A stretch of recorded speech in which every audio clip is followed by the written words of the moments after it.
Fala galera, beleza? Eu sou o professor Felipe e nesse vídeo eu vou conversar um pouquinho com vocês sobre uma síndrome que é muito recorrente, mas que muita gente tem dificuldade em diagnosticar, que é a síndrome da artéria vertebral. Você sabe me dizer o que é a síndrome da artéria vertebral e quais os principais sinais e sintomas correlacionados a ela? Ou seja, como a gente faz para identificar e diagnosticar essa lesão dessa importante estrutura?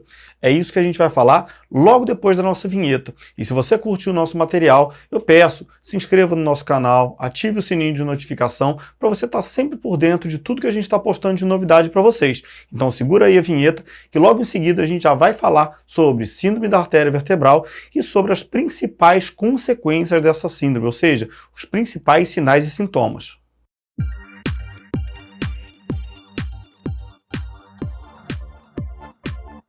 E aí, pessoal? Vamos começar falando então, já que é para falar sobre síndrome da artéria vertebral, a primeira coisa que a gente tem que definir é o que é uma síndrome. Então tem muita gente que tem dificuldade em definir e acha que síndrome é a mesma coisa que doença. Mas na verdade, as síndromes nada mais são do que conjuntos de sinais e sintomas que podem ou não ser patognomônicos, ou seja, indicativos de uma determinada doença. Lembrando que sinal é tudo aquilo que a gente consegue aferir. Exemplo, pressão arterial, frequência cardíaca, frequência respiratória, temperatura, que são os nossos sinais vitais. E sintomas são todos aqueles sinais, ou na verdade, tudo aquilo que o paciente percebe. Então o sintoma nada mais é do que, como o próprio nome já diz, sintomatológico, ou seja, aquilo que o paciente expressa. Então o sintoma ele é subjetivo, e o principal sintoma então que a gente tem é dor.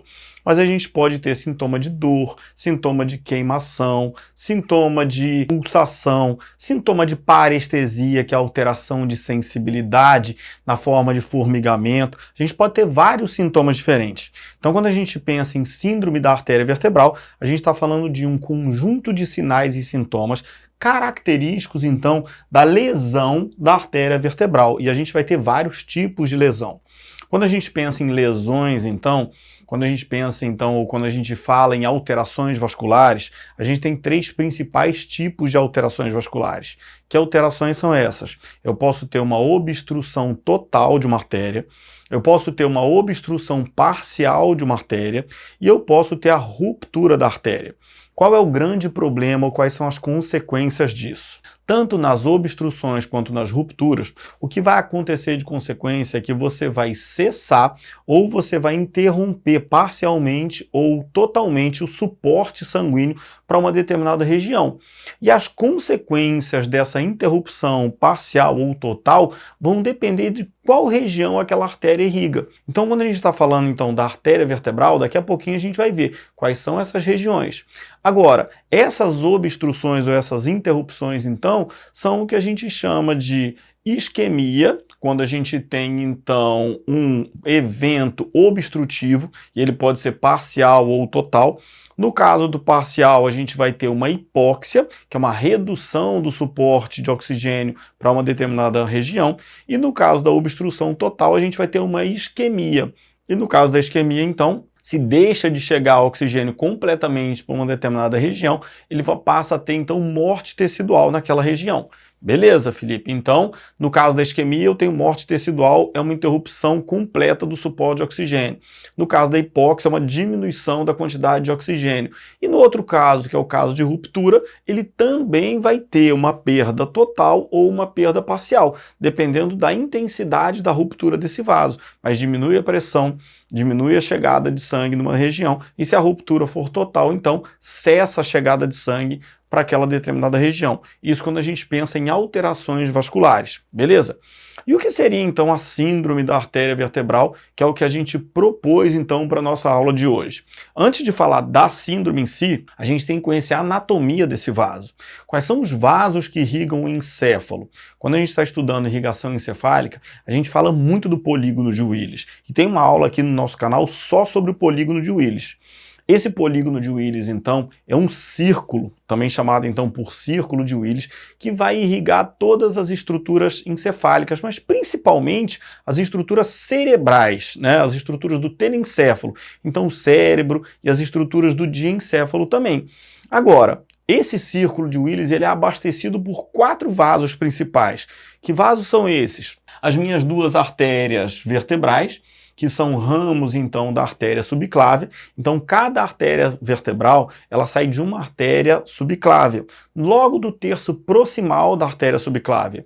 Essas artérias vertebrais, que saem, então, da subclávia, do terço proximal da subclávia, elas entram no forame transverso da 7ª ou da 6ª vértebra cervical, e depois elas sobem pelos forames transversos de todas as vértebras cervicais.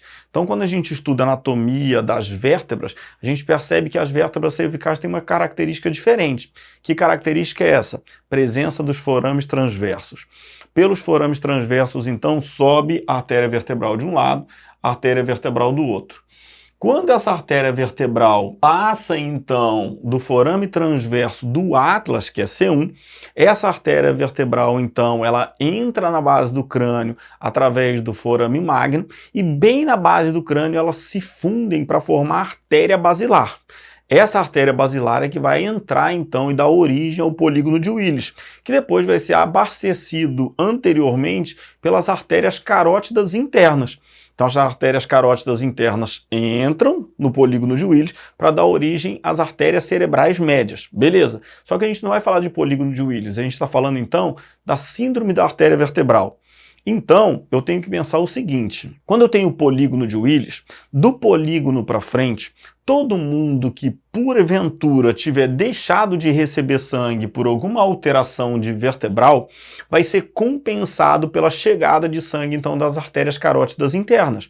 Então, quando eu penso, por exemplo, nas estruturas cerebrais, que são irrigadas, então, pelo polígono de Willis, artéria cerebral anterior, artéria cerebral média, artéria cerebral posterior, mesmo que eu tenha uma obstrução parcial de uma artéria vertebral, o polígono acaba compensando, porque o polígono nada mais é do que uma cadeia anastomótica de todos esses vasos, das 2 artérias vertebrais, que dão origem à artéria basilar, mais as 2 artérias carótidas internas, que dão origem, então, às artérias cerebrais médias. Então a gente vai ter um círculo, e esse círculo, então, é uma forma de compensação. Então é como se eu tivesse uma caixa d'água e dessa caixa d'água distribuísse sangue para todas as estruturas.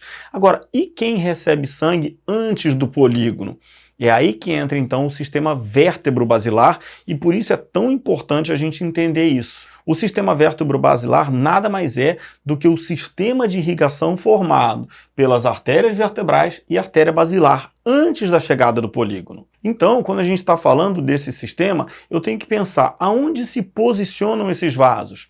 Então, as artérias vertebrais, logo que elas entram pelo forame magno na região posterior do encéfalo. Então, elas se juntam logo na base do crânio para formar a artéria basilar, e da artéria basilar, então, vão sair os vasos que vão irrigar as estruturas posteriores do encéfalo. Quem são essas estruturas posteriores? Principalmente o cerebelo e o tronco encefálico, mesencéfalo, ponte e bulbo. Felipe, como é que eu faço, então, para distinguir e para interpretar essa síndrome da artéria vertebral? A síndrome não é nada mais do que um conjunto de sinais e sintomas? Então, para a gente entender o diagnóstico, eu tenho que saber quem é irrigado pelo conjunto ou pelo complexo vértebro-basilar, principalmente o cerebelo e o tronco encefálico. Então, cerebelo, mesencéfalo, ponte e bulbo. Para eu entender esse conjunto de sinais e sintomas, eu tenho que entender qual é a função dessas estruturas. Então, o cerebelo é o grande responsável pelo equilíbrio e pela coordenação motora. Coordenação motora não só dos músculos do corpo, mas coordenação motora, por exemplo, da língua. Então, uma pessoa que tem uma alteração de motricidade e de coordenação de língua vai apresentar um sintoma que a gente chama de disartria, ou seja, uma dificuldade na articulação. E esse pode ser um sinal ou um sintoma aí dentro da característica dos sinais e sintomas da síndrome da artéria vertebral, a disartria. Além da disartria, eu posso ter falta de coordenação ou de equilíbrio corporal, isso tudo relacionado ao cerebelo. Quando eu penso no mesencéfalo, na ponte e no bulbo, eu penso em grande possibilidade de transição de informação. Por quê? Porque o tronco encefálico é um grande ponto de transição entre o encéfalo e a medula espinhal. Só que não é só isso. A gente tem que lembrar que do tronco encefálico saem os 10 últimos pares cranianos. Quem são eles, então? Então, o primeiro e o segundo pares cranianos, que são o olfatório e o óptico, eles são projeções direto do encéfalo. Agora, o óculo motor e o troclear, que são o terceiro e o quarto, eles são projeções do mesencéfalo. Ou seja, o corpo desses neurônios, que formam então o terceiro e o quarto pares cranianos, que são então nervos responsáveis pela motricidade ocular, eles saem do mesencéfalo. Então, do mesencéfalo eu tenho o núcleo do óculo motor e o núcleo do troclear. Depois da ponte eu tenho o trigêmeo, abducente, facial e o vestíbulo coclear. E do bulbo, glossofaríngeo, vago, acessório e hipoglosso. Então fica muito simples eu lembrar o seguinte: se eu tenho uma lesão de artéria vertebral, e essa minha artéria vertebral, esse meu complexo vértebro-basilar é responsável pela irrigação, então, do mesencéfalo da ponte do bulbo, eu vou ter, consequentemente, sinais e sintomas que estão relacionados a funções dos nervos cranianos. E aí eu vou ter que avaliar a motricidade ocular, que está muito relacionada principalmente com o nervo óculo-motor, que é o meu terceiro par craniano, que tem seu núcleo localizado no mesencéfalo. Eu posso avaliar a sensibilidade da face, que é inervada então, ou que é de função do trigêmeo, que é o quinto par craniano e que sai da ponte. Eu posso avaliar a motricidade da face, que é função então do meu nervo facial, que é o sétimo par craniano e que tem seu núcleo localizado também na ponte. Ou seja, eu vou fazer a avaliação dos pares cranianos e, dependendo dessa avaliação, que pode ser muito simples e muito rápida, eu posso associar os meus achados clínicos com a história do paciente, com a história traumática, se houve trauma ou não na cervical. E aí a gente tem algumas causas principais. Felipe, quais são as causas principais, então, da síndrome da artéria vertebral ou da síndrome vértebro-basilar, como vocês podem também achar? Então, as principais causas são aterosclerose. O que é a aterosclerose, então? Obstrução do fluxo sanguíneo por placa de ateroma, por placa de gordura. Só que, quando eu tenho a causa sendo a aterosclerose, a tendência é que os meus sinais e sintomas eles sejam progressivos.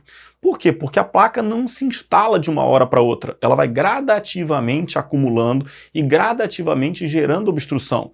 Então, normalmente, na história desse meu paciente, eu vou perceber que esses sinais eles vêm evoluindo. Diferente de outros sinais, por exemplo, relacionados à dissecção da artéria vertebral.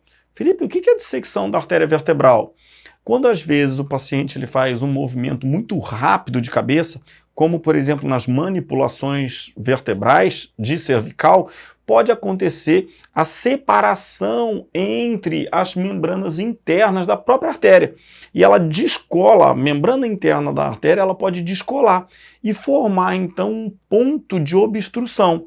Nesse ponto de obstrução, então, eu vou ter uma dificuldade de acesso de sangue e, consequentemente, os mesmos sinais e sintomas. Qual vai ser a grande diferença? É que ele tem algum mecanismo traumático associado. Então, nessa síndrome relacionada a uma dissecção, ele vai ter uma história de que ele aconteceu um movimento, pode ser uma manipulação? Pode, não é tão comum, mas pode acontecer. Mas pode acontecer, por exemplo, no movimento de chicote no carro. Às vezes, quando você sofre um acidente automobilístico, a sua cabeça ela é projetada para frente e para trás de forma muito rápida. E às vezes esse movimento muito rápido ele pode gerar uma pequena lesão de artéria vertebral, que vai gerar as mesmas consequências, só que relacionadas ao trauma. Então, olha, a partir daquele acidente, eu tenho percebido isso.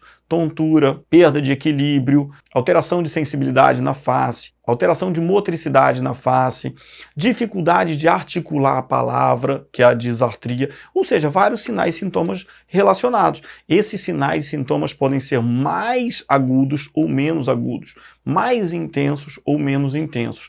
Quem vai determinar a intensidade dos sinais e sintomas sempre vai ser a extensão da lesão, ou seja, o grau de comprometimento da artéria.